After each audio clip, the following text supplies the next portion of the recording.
So, good morning Tuesday. It's 8:10.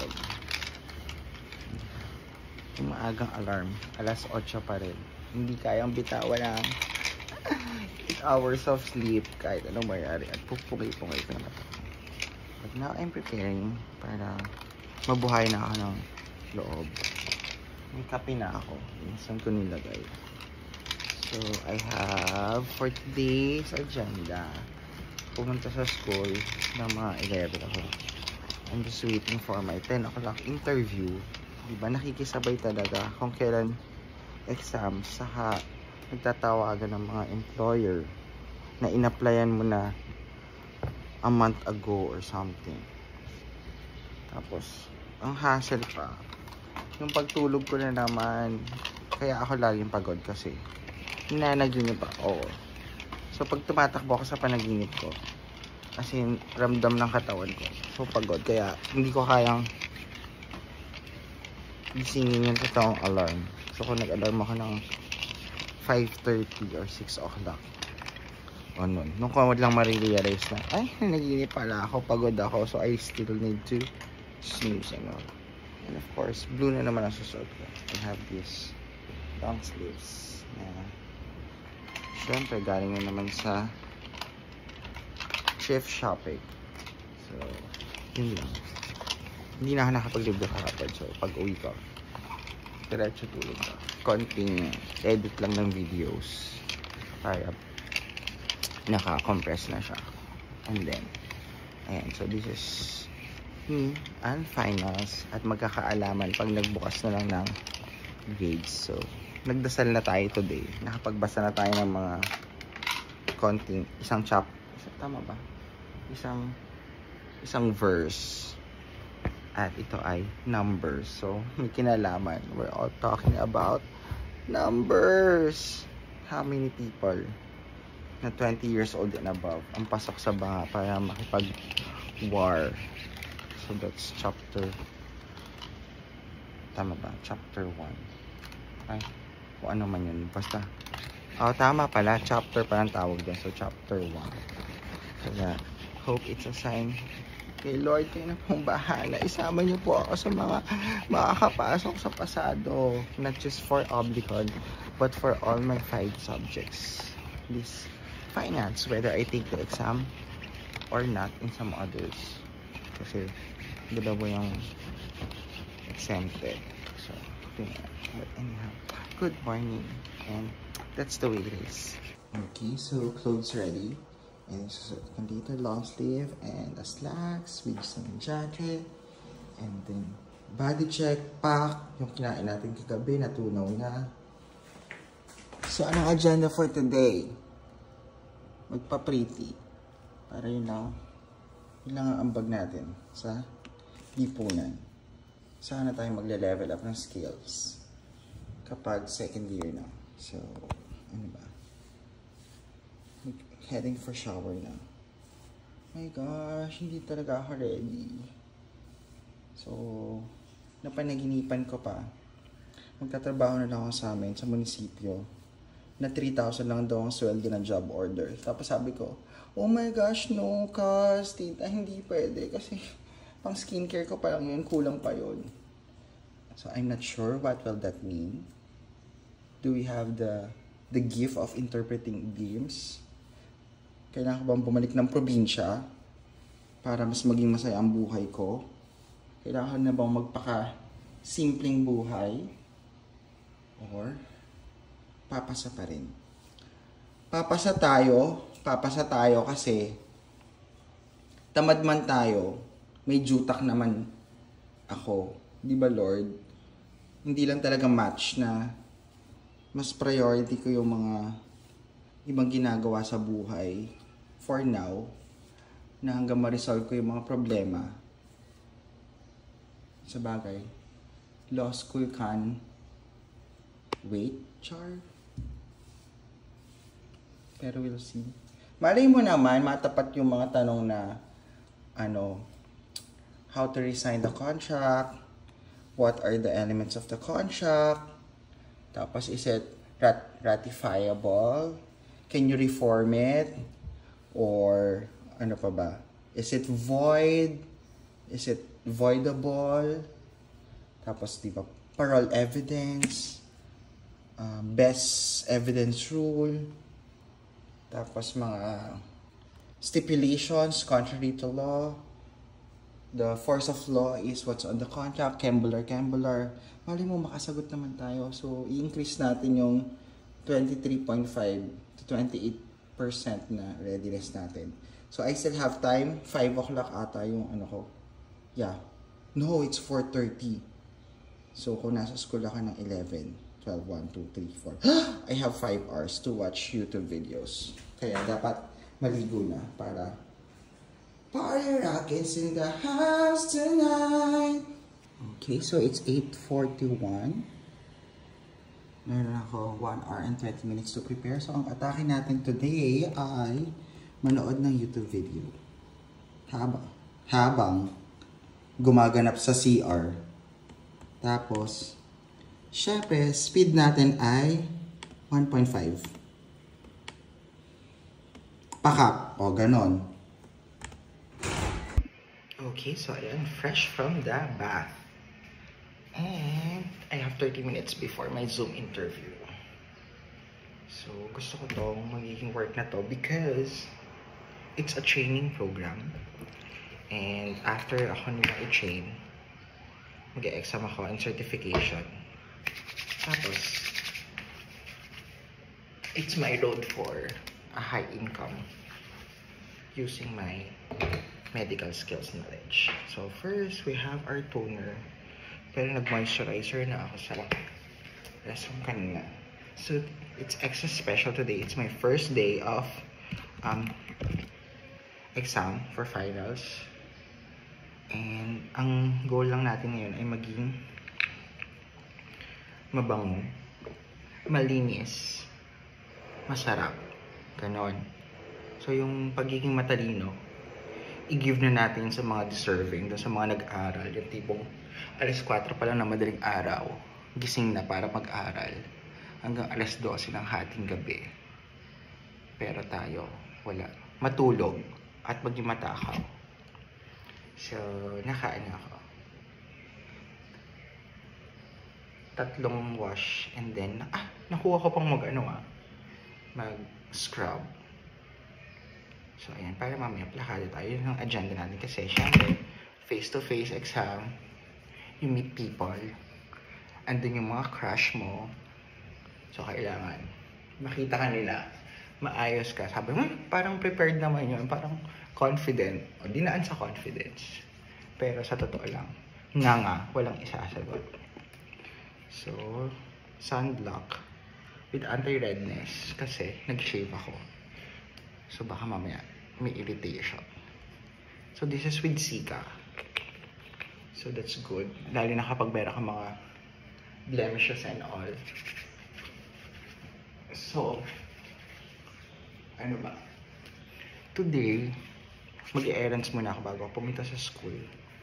Papadala ko ng mga documents. And then, good thing is, may dumating na naman na GCash. So, at least meron ng pera pan-dinner later. So, make or break. So, etong Lucas Papaw. Kailangan ang aking lips mamaya ay parang well-hydrated and moisturized. So, lechon. Kahit sa kamay to, because of the papaya, I use it on my lips. Kasi dry. Hindi ako masyado nakapag-water. Hindi talaga ako prepared. Like yung review ko na pang magdamagan, hindi ko kinakaya. Then, primer. So, yun talaga ang sikreto. 3 patong or 4 kung kaya para mukhang fresh. At ang pagiging fresh talaga ay kapag nakakatulog ka. So, kung kaya ko man siguro mag-compromise 6 hours of sleep pag may work na ako. Pero ngayon, dahil gago pa ako, talaga tinetest ko yung limit kung hanggang saan kaya na minimal effort in law school. Pero papasa. Anyhow, kung ano man ang mangyari this semester, it's still a win because may mga natutunan naman ako.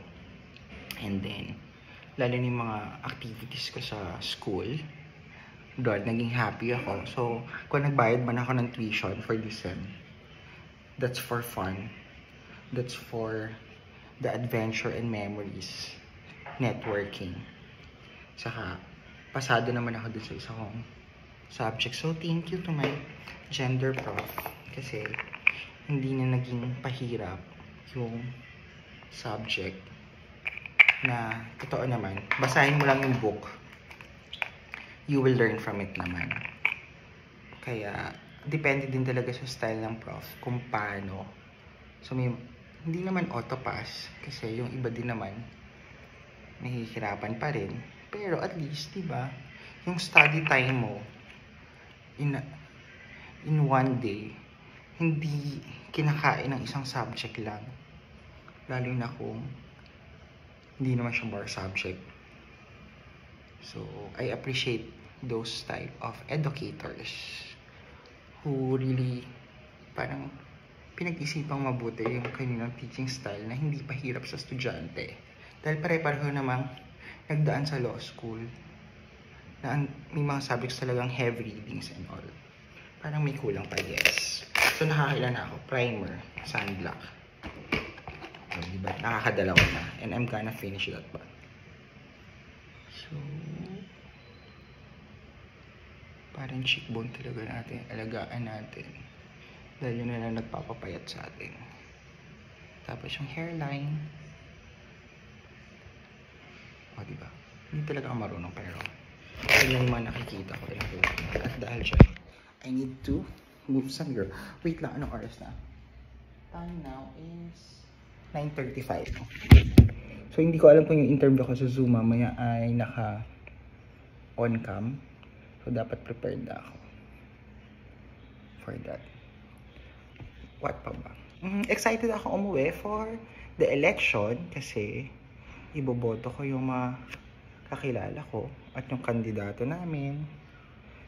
So, hopefully, kung may future ako sa pagbabalik sa aming bayan, that would be something to look forward to. Pero, my gosh, how to live in the province na ang salary ay, or babalik ako sa pag-hospital, oh my gosh, with all the dugo and mga pasyente na maaawa ka kasi walang pambayad or mali yung mga ginawa sa buhay, tapos late na kung kailan magpapa-hospital. Eh, ano pang magagawa ng medicine and science kung yung damage? So, iniiwasan ko yung mga ganun kasi very ako, affected and emotional. Pero masaya yun kasi yung mga tropa-tropa ko, di syempre habang nasa hospital ka, magchichika-chikahan lang kayo pag walang ginagawa. Pero yun nga, iniiwasan ko talaga mag bedside care, lalo na sa ward. Oh my gosh, ang daming pasyente. Pero nakakamiss yung magsuot ka ng white uniform or ng scrubs kasi nakaka-proud siya na, ay shucks, natapos ko to. Ang hirap-hirap lalo ng human anatomy. Oh my gosh, yung love. I-identify mo lahat. So, I think, good. Yep. And then one more to finish it. Para medyo do.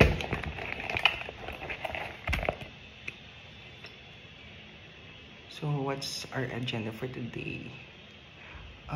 Wala na. In-accept ko na yung fate ko. May pagkukulang ako. Si Lord na ang magpupuno. After all, sabi naman kasi sa Bible, di ba? Trust in the Lord. Surrender everything. Saka, lahat ng mangyayari sa buhay mo, it's really part of your story already. So, how to go to your end story? You just have to live by the moment, experience it. So, kung magiging abogado. May pagbagsak man yan, or wala. Maging smooth man yung journey mo, or yung pinagdadaan mo sa buhay, may mga hardships and struggles, in the end, whatever it is, that's all ready. destined, planned by the Lord. And yun nga, yung binasa ko kanina sa Numbers. So, they are going to Israel at di ba na-lost sila doon for 40 years. So, you just need to trust in the process. And kahit mukha kayong talo, si Lord na ang bahala. So, for me, Lord, kayo na po ang bahala. I surrender everything sa inyo. Hindi niyo naman po ako pinapabayaan all these years. Simula 1993, naging maayos naman yung buhay ko. Maski pa paano, and other people had much worse pa that happened in their life. Eh ako nga, di ba? Nagreklamador lang, umaarte lang. So tomorrow, may consti. Hindi ko din alam kung paano gagawin ko doon kasi yung review materials na binigay ng prof, which is very kind of him. So, i-skim ko na lang yon. Parang mga, feeling ko nasa 150 pages yon. Pero, since medyo okay naman yung pagbabasa natin ng Constitution of the Philippines simula nung college, maski pa paano meron naman ako maitatawid na may sasagot doon. Masyado ba maputi? Wala kasi akong blush.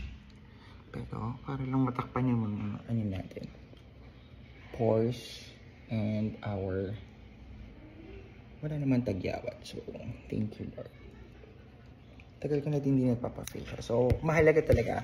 You need to be confident with yourself. And ako, I think, yeah. Pero pag problemado ka, sometimes pinapabaya mo yung sarili mo. And it shows with the way how you present yourself. It affects you. So, confidence is the key. So, mamaya sa exam, may masagot or wala. Laban lang. Wala kang pasok? Yeah. May pasok ka or ano? Wala. Off mo. So, mamayang gabi wala ka. Andyan ka lang. Ay, bukas na ako papasok sa ano eh. Ay, start mo dun sa new. Congratulations! Galingan mo dun. And then, I think, I'm gonna go. That's it. Bye. Okay, 9:50. Time to get ready for my Zoom. And this will be my top. Tapos, what's our perfume? Ubusin na natin to. Bright Crystal. Para mabuksan na yung mga iba. Because you need to consume your perfume in 2 years' time.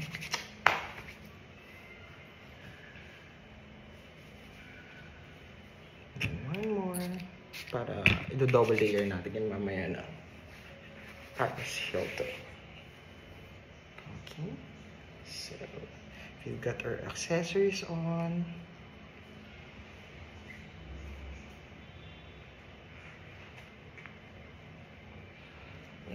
So, gusto ko to simple. Ay, pantay ba? O di ba mali?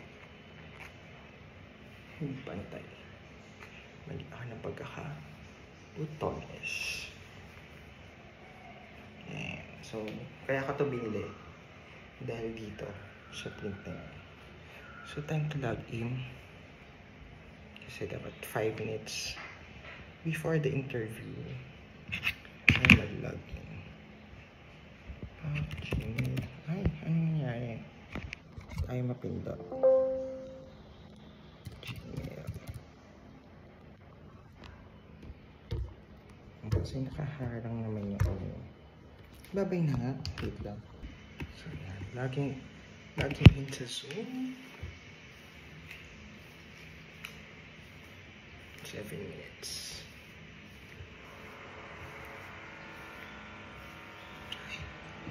Meeting passcode.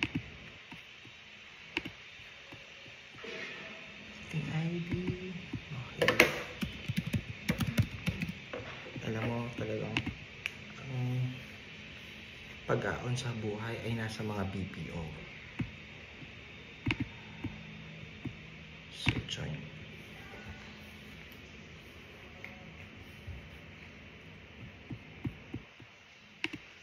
Let's wait. So, So while waiting, let's put our belt para nakatakin siya mabuti. So ganyan siya.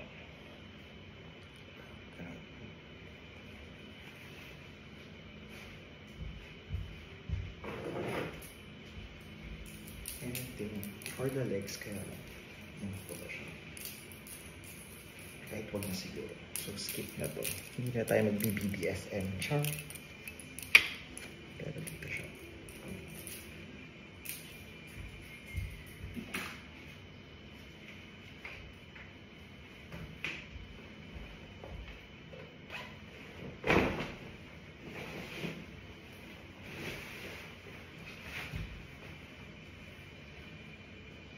Parang ayun na yung interviewer namin.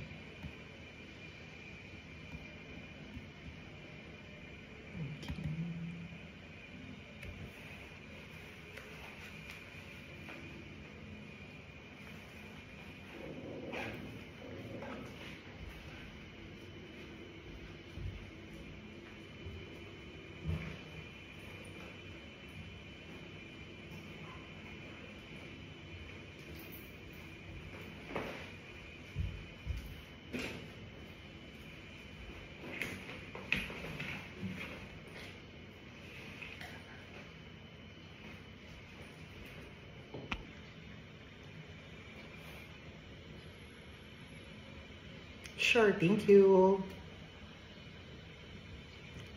Yes, that's my middle name.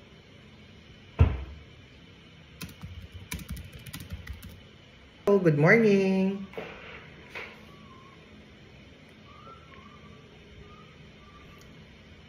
Yeah, RK would be fine.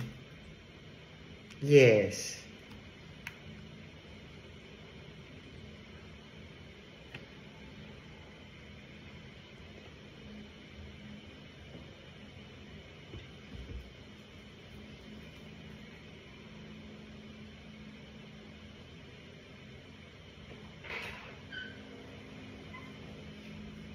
Correct. Bravo would be that. Second name. No, that's my complete middle name.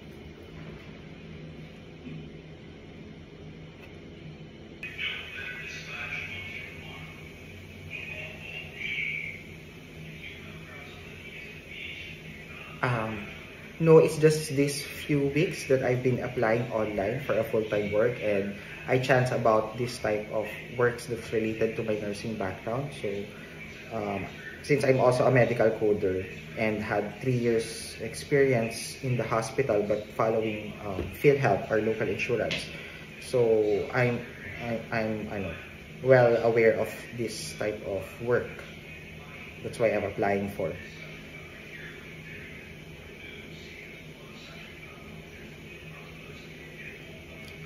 2008. For my nursing, which is related to the job application, I graduated 2008 from Pine City Colleges in Baguio City.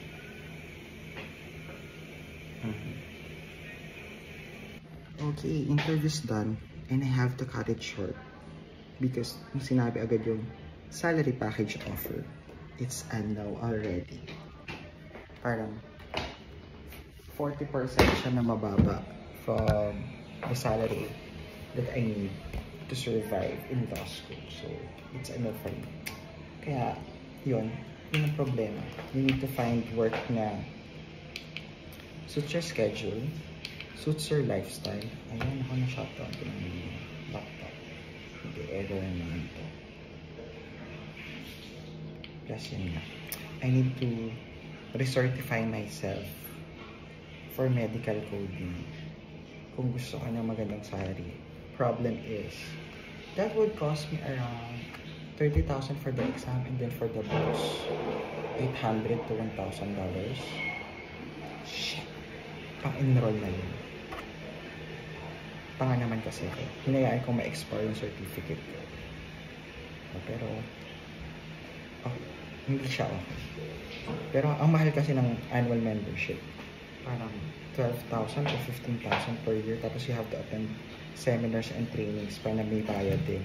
So, kung hindi mo naman magagamit, Kailan siya na-expire? 2021. So, 4 years na. Anyhow, magpre-prepare na ako. I'm good. Wala tayong magagawa. Pag talaga hindi meant to be. Hindi meant to be. So, my bag. Ano na, check tayo. Then, my jacket. Phone. Phone is charging. Hindi na ako magdadala ng libro. Ang reviewer ko nilang ay puro print out notes. So, time check, it's 10:17.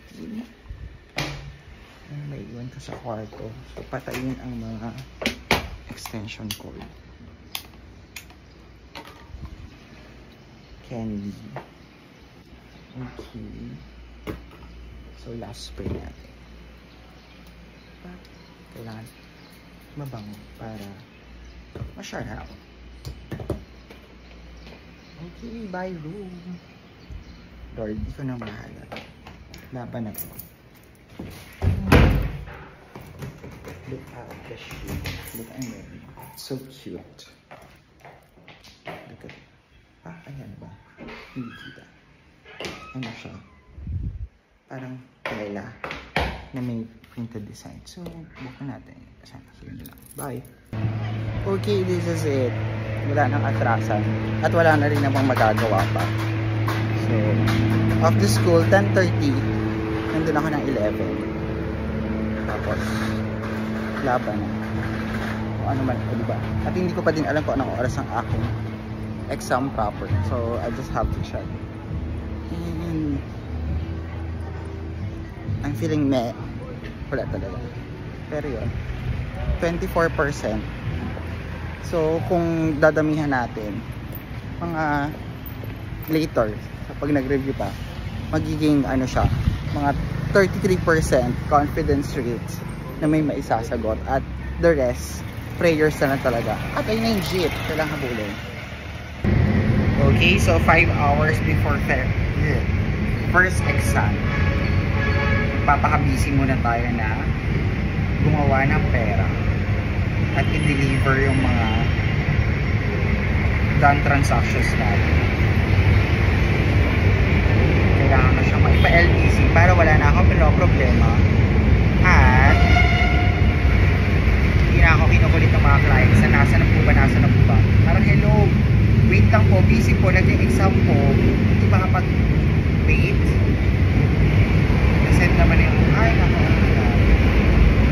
At kailangan ko mag-lunch, nagugutom ako. So, kakain sa karinderya.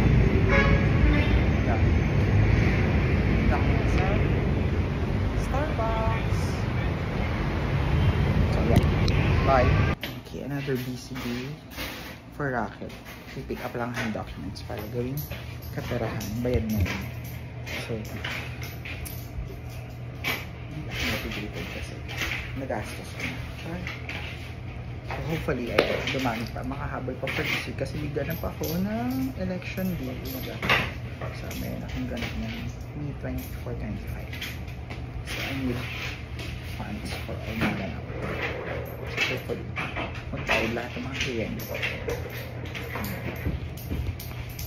Okay, so laban na to 11:41.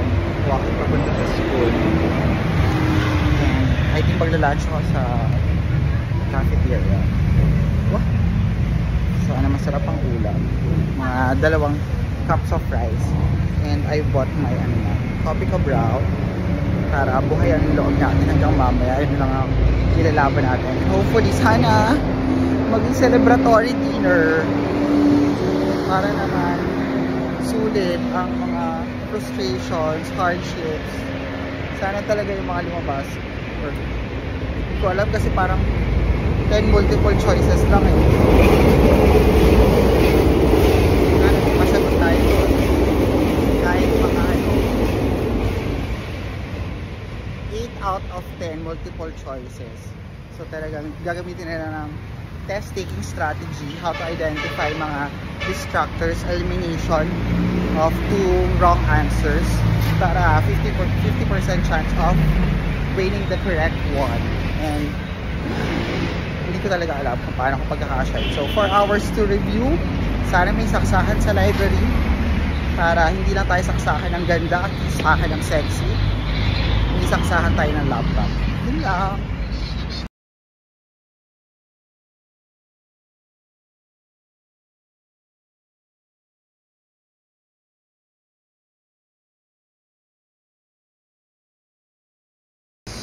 3 hours before the exam and still 60% loading for review. Nandito na kami sa room sa exam room kasi magaganap at i-determine ang pagpasa o ang pagdibwa. So, yan. Una-unahan sa siniba at pinili ko na. Second row ako para pretty. Yun lang. Welcome to our classroom, Obdicon class. Second semester, school year 2025. Mali, 2024, 2025. Oh my God! Ba't nagsasabi ka ng gano'n? So, let's take a big break from review. 3:20 na. Ay! Naku po. 2 hours pa. So, na-upgrade naman yung learning natin. So, mga nasaan na ako? 28% confidence rate. At merong lumpiang toge na favorite ko from the canteen. Kasi masarap yung suka nila. Look! So, here's our merienda. Pero ayoko nang kainin sa room kasi baka partingan ako ng mga kaklase. Sabi, ay, ba't may suka? So, here, di ba? Magkano may isa nito? 15 pesos, I'm not sure. So, let's eat. So, medyo nakapag-discuss naman kami. So, ganun ako mag-review. Gusto ko may nakakausap ako na katulad ng Article 1327. Pag deaf mute who cannot write, hindi daw siya pwedeng magbigay ng consent. So, hindi lang siya marunong magsulat. Pero marunong siya magbasa. So, ba't hindi siya makapagbigay ng consent? Dahil hindi siya marunong pumunta? Or kailangan ba deaf na siya, mute pa siya? O yun. So, dinidiscuss namin.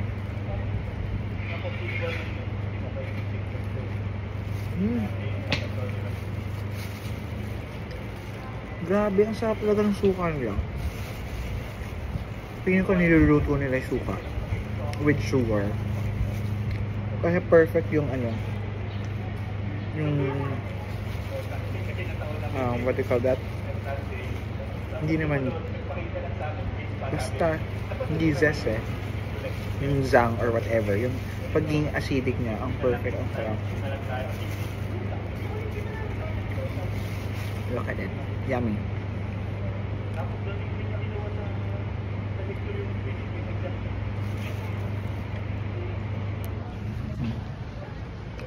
So wala pang tao pero ito yung room namin, diba? Oh my gosh, mapagmaganda ako, so I'm not sure kung advantage ba siya or hindi. Natapos na ako. It's ano ba, 6:50. We're about to end 7:30. Pero dahil feeling ko naman nabasa ko yung mga tanong, huwag lang talaga yung technicality, nagtanong ng statute of fraud. Pero yung mga can the action prosper, so yung paningilang utang, yung mga simulated deed of donation or deed of sale ang ginawa. So sila. So I think, Lord, kung malakas po talaga akong magdasal sa inyo, papasa po ako dahil kung 10 yung essay, mga 5 naman doon, feeling ko meron akong nasagot ng tama kasi nabasa ko yung cases pero hindi ko ma-cite yung tamang case, pero yung mga elements lang na pag mga simulated sale and then fraud, tapos yung sa what's that, release ng liability sa hospital. So yun nabasa ko, kaya kinakabahan ako, I have to check my answer. So ito na nga, dito ako sa library. I'm gonna check my answers kasi naka-PDF file naman yung mga sagot namin. We just have to email it. So magkaka-idea ako kung ano yung mga tanong, especially dun sa essays. There's okay, so na-acknowledge na yung email answer ko. Ayun nga, there's 10 multiple choice. And then sa 10 na yan, siguro, ang sure ako na medyo tama yung sagot ko. 6. Ay, my gosh, where's my file? Yeah, 6 6 out of 10 to 8. And then, okay. So, first question natin is natural obligation. Merong case na ito na nabasa. After prescribe na yung so, kailangan pa naman malaman yung prescriptive period para nahabulin mo yung prescriptive period for death. 4 years lang na. O 10 years. Personal action. So, yeah. So, after 15 years, nag-uusap yung mga anak ng original ng creditor, debtor. Tapos sabi ng anak, sige, babayaran ko utang ng parents ko. And then after that, hindi niya binayaran. After 2 years, nung sinabi niya na, in 2 years time. So, makapag-sue ba yung anak nung inutangan? So, I think the answer there is yes. Nabasa ko yun. Under natural obligations. So, natural obligations, debt. GR case. Something like that. Hahanapin ko siya pero ayan. But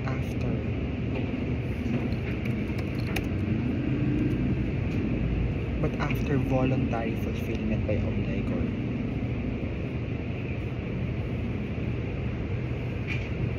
Hindi performance to. Pero may nabasa akong case na ganyan, yung utang na 1,000 ng magulang na. Okay, basta mamaya ko hanapin. Next.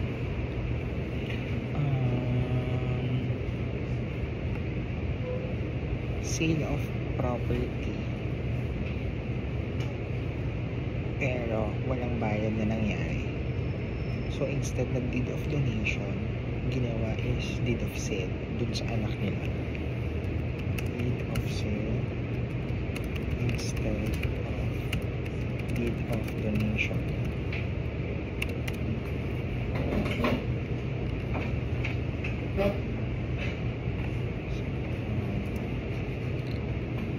Voidable.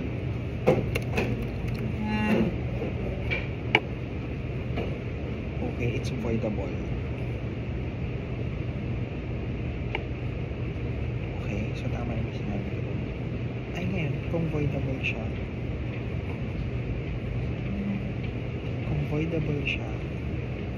kailangan pa ba siya i-attack sa court? Kasi hindi naman na-register yung deed of sale. Walang transfer. So, it's still in a private instrument.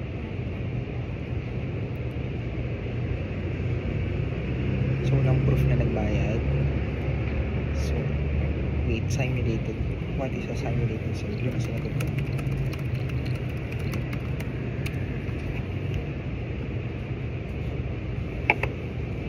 So, ay mali ko na. But there's no intention to actually transfer the ownership or pay the agreed price.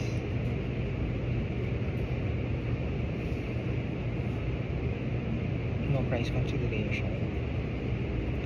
So it's still fraud to avoid tax. And it's legally void. Naku, nalito na ako doon sa mga cases. Pero, yun ang sinabi ko, it's a simulated sale.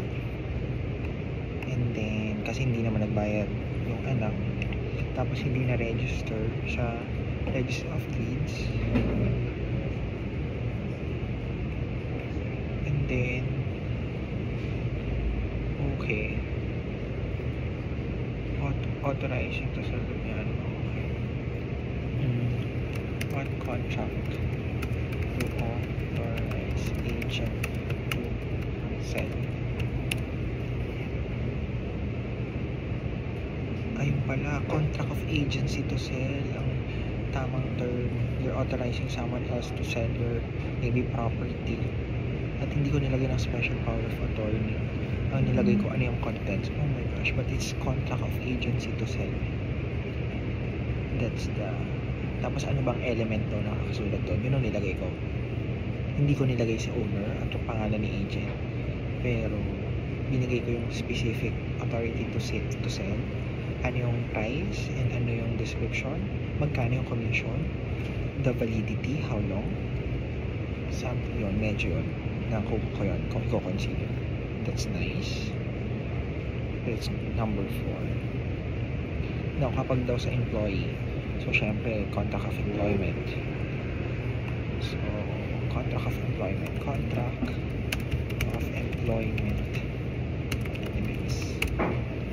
Civil code. So, nagbasa-basa lang naman ako kanina, pero buti na. So, dapat may consent. Specific service or work. Nilagay ko meron doon termination clause, indemnity, pay and benefits, validity, kaya lang start and end. Okay. Ano pa ba? I'm not sure kung nakuha ko yun. Sana matapos ang lakas may kapag-usapan namin. And then, form for contract for heirs, division of properties. Nilagay ko extrajudicial agreement.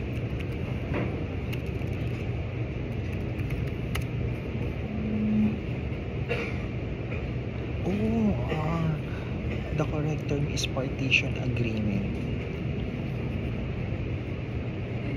Kung paano matidivide. Tapos nilagay ko kasi kung yun namang magulang ang mag-a-assign, last will and testament, pero yung palang tawag doon, partition agreement.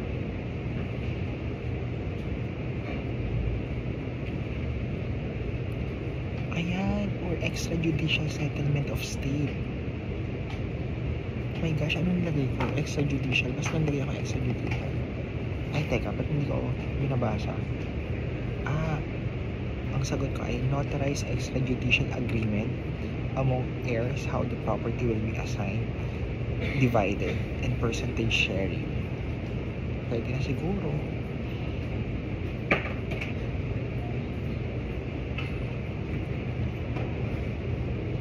Tapos yung nag-deed of donation but in public document.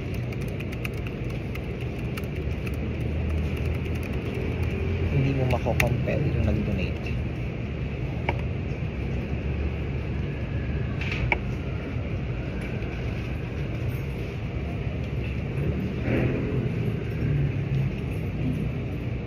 Tapos kung i-register of deeds mo, so hindi na.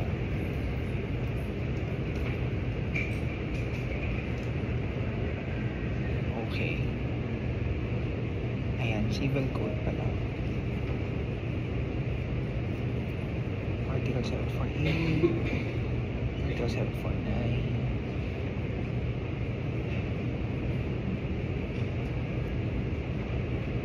Okay, move on. Kailan to donors. Bridging formalities.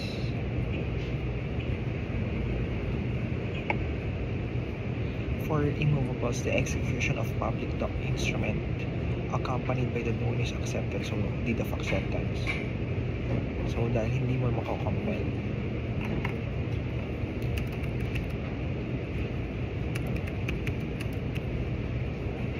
Order to produce public instrument. No. So, the answer ni AI.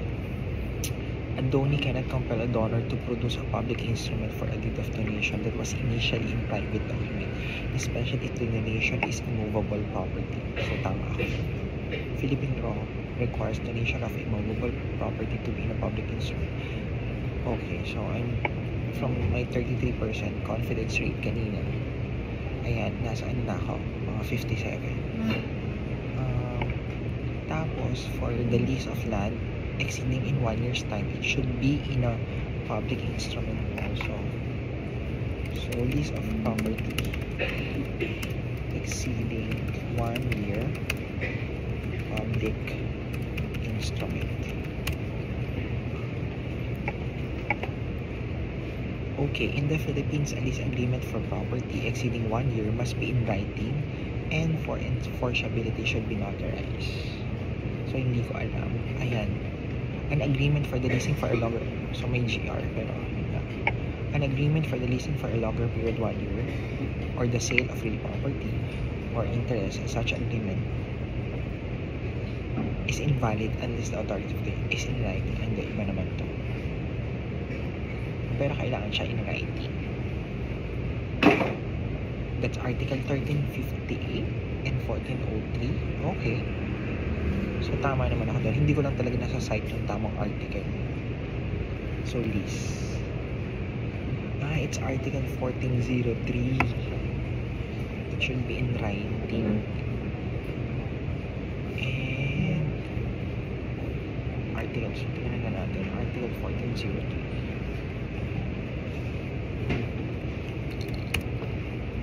Oh my gosh.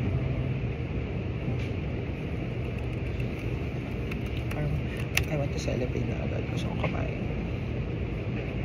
1403. The following contracts are enforceable unless they are ratified. Ay, naku pala.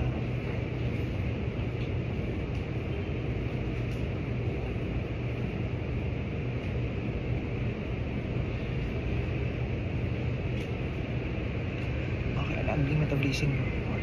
Okay. Anyhow. Statutes of fraud pala. Yung mga nahirapan. Hindi ko alam yung statutes of fraud. Kung ano yung sasagot to. Tapos yung hospital. Ay, ano pala yun? Ostentable acts. What are ostentable acts?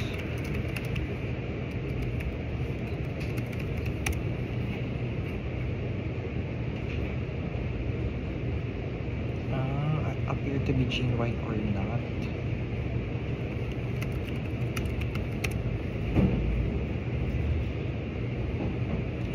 Create the appearance of something being true while in reality it may be false or represented. So, sinabi ko yung parang deed of, ay parang contract of mortgage but acting as contract of sale. So, sana tama naman. This agreement is what is an absolute? The difference now between an absolute simulation versus relative. Absolute simulation versus relative.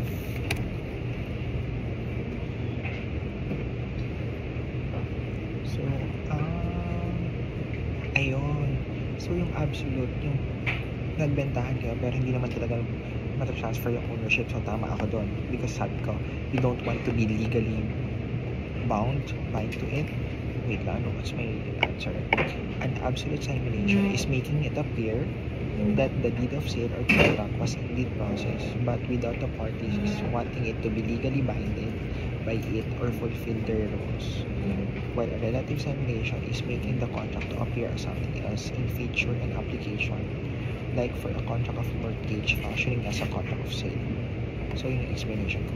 The latter, when the parties conceal their true agreement. So, sana tumama yung explanation ko. Ito talaga SOF, hindi ko alam to. Ang dami pa naman ito. 1, 2, 3, 4. 5 tanong, do you agree? Kembler. But anyway, I'm happy. So, I'll give myself here like 68 to 78.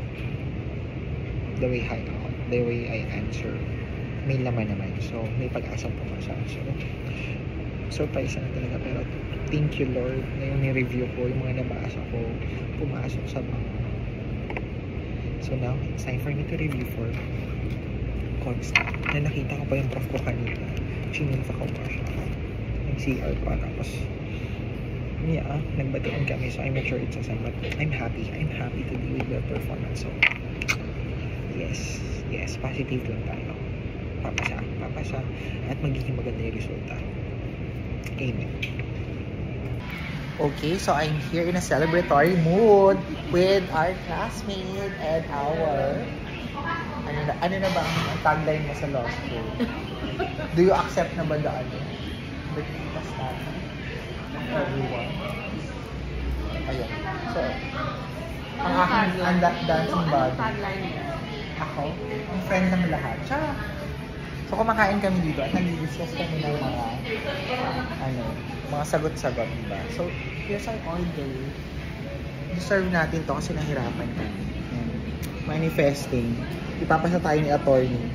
78 to 85, ganyan. Right. So let's eat. It's dinner time. Anong oras na ba? 8:30. Hindi ako makain ito. Ng ano yan? Ng seaweed na yan? Century egg. Parang hindi ko pa din na-try. So, dahil medyo umuulan, mag-soup tayo. Kasi, kailangan magre-review pa mamaya. Andito kami sa David Steelhouse. It's been too long na last ka ng David Steelhouse. Okay, as a Cinderello, ayan, sarado na yung library ng 12 o'clock. Uwi na ako. Pero I have energy. Tama ba? Gusto ko pa magbasa. Dahil masaya ako. Or matulog lang ng 4 hours. Gising ako ng 4:30 or 5. Tapos magbabasa ako. Then meron akong Zoom seminar ng alas 8 hanggang alas 5. Maaga akong pupunta ng school kasi sayang naman yung data ko. But I don't know. I'm so happy with this Bernas na Consti. And may mga natutunan ako. 11 pages ako tonight. Pero marami akong natutunan.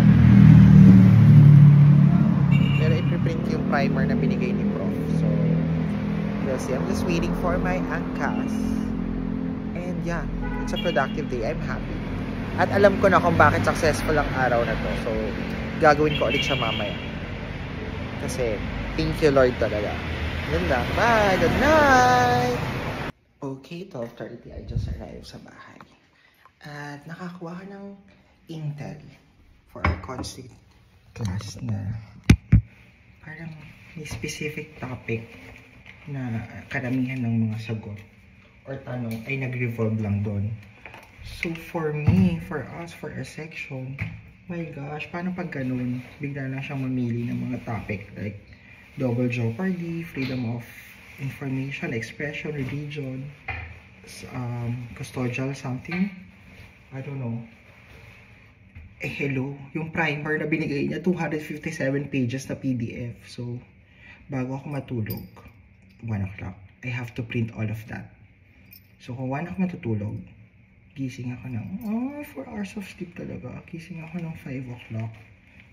Pero sige na nga, dahil medyo masaya tayo at motivated and inspired. I'm gonna do that. Sana kasya yung papel ko. 257 pages. Tapos, iba pa yung mga nakuha kong reviewer. So, I have my paper. Pero hindi naman kasya yung 257. Bahala na nga. So, yan. Ako, sana. Sana, Lord. Pumasa talaga. Magtitino na ako. Mag-aaral na ako mabuti. Promise. At last na lang to na pagiging playful and, happy-go-lucky. But, yeah. Good. Tomorrow, we wake up early. Bye!